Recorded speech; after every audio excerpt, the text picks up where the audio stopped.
Ma'am लड़कों में ना ज़्यादा स्किन इतना ज़्यादा इशू नहीं रहता है, या फिर इतना ध्यान नहीं देते, कह सकते हैं बालों पे ज़्यादा ध्यान देते हैं, क्योंकि हेयर फॉल लड़कों में सबसे बड़ा प्रॉब्लम आजकल चल रहा है।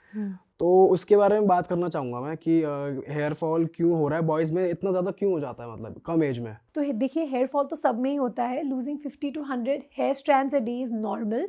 ओके, तो उससे ज़्यादा जब हो तो ही उसको प्रॉब्लमैटिक हम मानते हैं।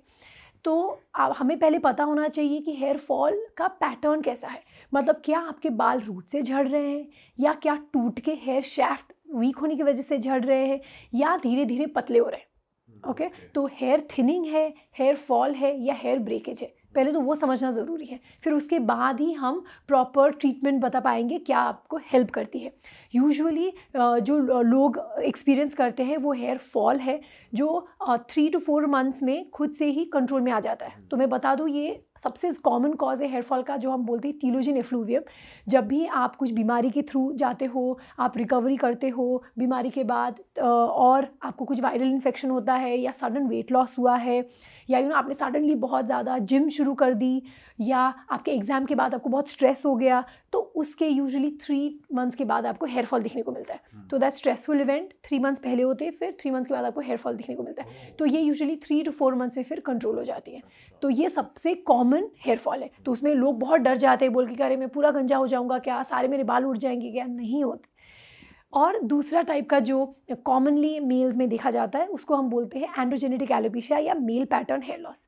तो कभी कभी जब हेयर फॉल होता है, जो मैंने बोला टीलोजन एफ्लूवियम, उसके बाद भी male pattern hair loss uncover हो सकता है कि पहले था लेकिन इतना नोटिसेबल नहीं था, लेकिन हेयर फॉल होने के बाद वो ज़्यादा प्रोमिनेंट दिखने लग गया।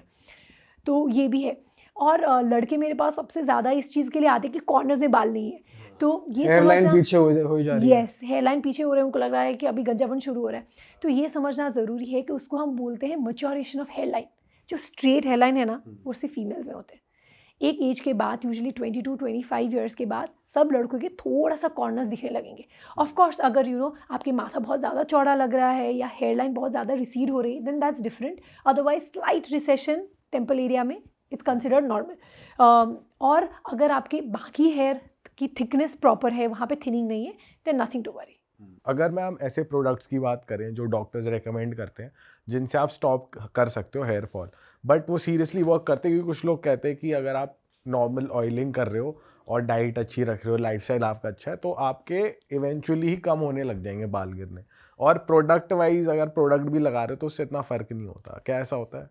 तो देखिए, अगर आपका सडन हेयर फॉल है जैसे कि टीलोजन एफ्लूवियम, उसमें डेफिनेटली डाइट का ज़्यादा रोल है। आप अपना लाइफस्टाइल सही कीजिए, स्ट्रेस अवॉइड कीजिए, तो डेफिनेटली उसमें कंट्रोल आएगा। लेकिन जो हेयर थिनिंग है, जो धीरे धीरे टाइम के साथ पतले हो रहे हैं, जो एंड्रोजेनिक एलोपेशिया है, ये इसमें कम इम्पैक्ट है बाकी चीज़ों का। इसमें आपको लोशंस या टैबलेट्स यूज़ करनी ही पड़ती है यूजुअली। लेकिन इसमें बहुत ज़्यादा मिथ है। लोगों को ऐसा लगता है कि एक बार उन्होंने लोशन लगा लिया हमेशा के लिए बाल रहेंगे। ऐसा पॉसिबल नहीं है। ऐसा होता तो वैक्सीन की तरह सबको स्कूल में दवाई देते थे, कोई गंजा होता ही नहीं, किसी की भी थिनिंग होती ही नहीं। तो ये समझना ज़रूरी है कि रेगुलर बेसिस में लोशंस यूज़ करना इज़ इम्पॉर्टेंट, तभी जाके आप वो रिजल्ट्स अचीव कर पाओगे और वो रिजल्ट्स को मेंटेन कर पाओगे। तो ये लोशंस ना बेसिकली क्या करती हैं, स्कैल्प में ब्लड फ्लो को बढ़ाती है ताकि पतले बाल मोटे हो जाए, बस। और जब आप छोड़ोगे तो वो जो बचा के रखा है उसने बाल, वो धीरे धीरे धीरे पतले होने लगते हैं। तो लोगों को लगता है कि अरे छोड़ने के बाद मेरा और ज़्यादा ख़राब हो गया। और ज़्यादा नहीं ख़राब हुआ है, वो ऑलरेडी ख़राब होने वाला था लेकिन उसने बचा के रखा। तो मान के चलो, अगर आप एक्सपेक्ट कर रहे हो कि आपकी हेयर थिनिंग नेक्स्ट 10 ईयर्स में आपका काफ़ी बॉल्डनेस हो सकता है, अगर आप ऐसे लोशंस यूज़ करोगे तो उसको 15-20 ईयर्स तक आप खींच सकते हो। वो पूरा प्रोसेस को आप डिले कर सकते हो।